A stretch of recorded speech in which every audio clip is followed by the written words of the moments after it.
ఆ అమ్మాయి చాలా డాక్టర్. అదే కదా. చక్కగా చదువుకుంది, చక్కగా ఉంది, అన్నీ తెలుసు.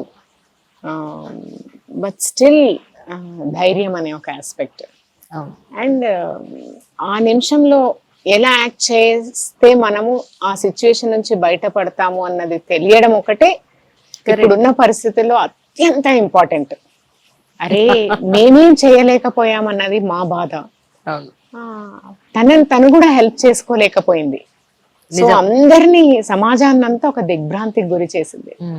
అరే అంటే మేము ఎంత ఎఫర్ట్ చేసినా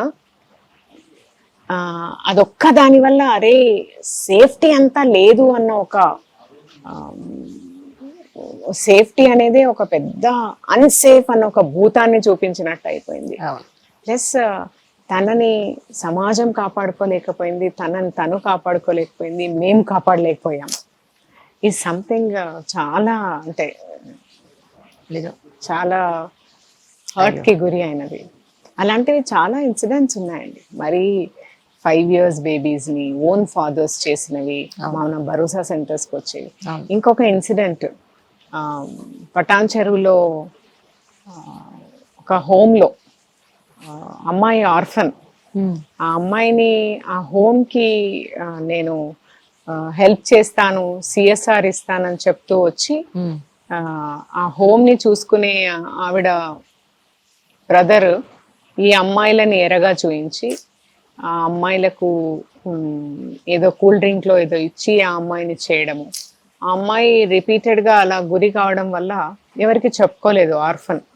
అయితే కోవిడ్ రావడం వల్ల ఏమైంది, ఆ అమ్మాయిని ఎవరో ఒకరు తెలిసిన వాళ్ళ ఇంటికి పంపించాల్సి వస్తే వాళ్ళ దూర బంధువుల ఇంటికి పంపారు.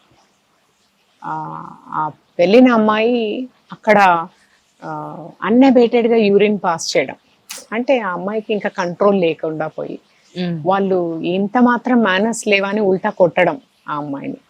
అది మెడికల్ కండిషన్ అని గుర్తుపట్టలేదు. ఇంకొక అమ్మాయి, ఇంకో చిన్నమ్మ తీసుకెళ్ళింది.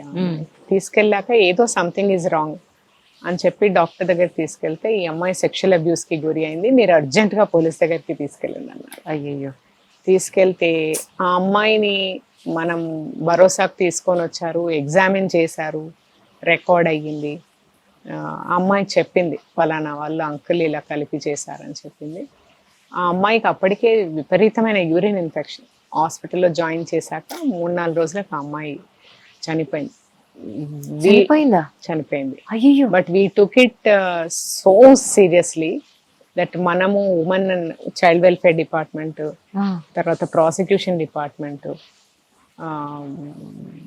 చాలా క్లోజ్గా మానిటర్ చేయడం, కోఆర్డినేట్ చేయడం జరిగింది. ఫైనల్గా లైఫ్ పడింది. 1 year 3 months కి ఆ అమ్మాయి లేకపోయినా కూడా కేసుని,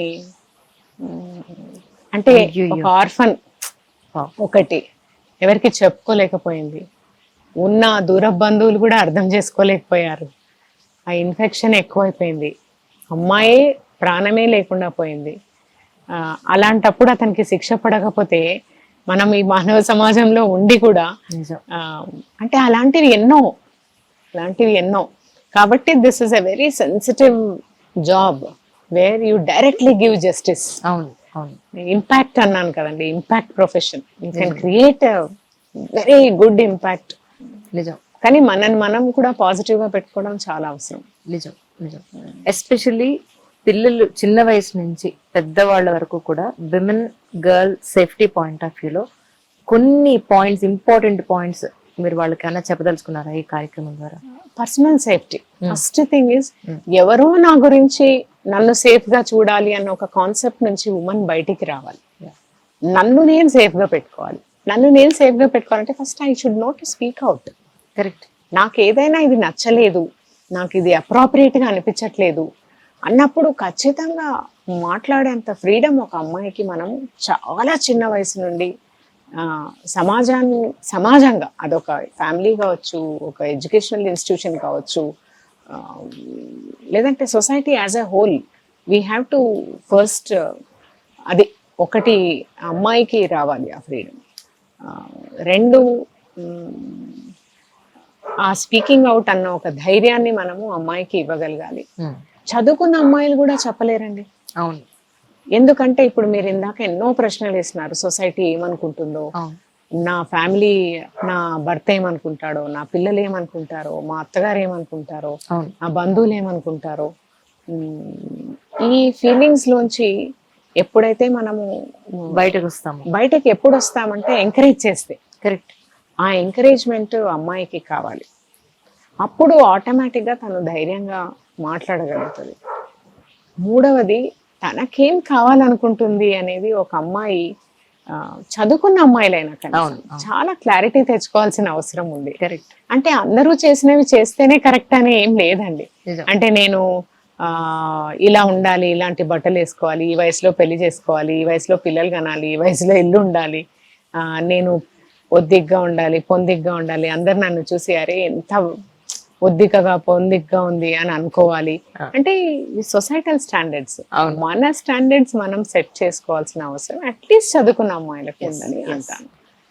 ఆ standard is not no be connected to what somebody deciding about you. నిజం. ఆ స్టాండర్డ్ సెట్ చేసుకునేంత క్లారిటీ అమ్మాయిలకు కావాలి. These are the things I feel every girl should.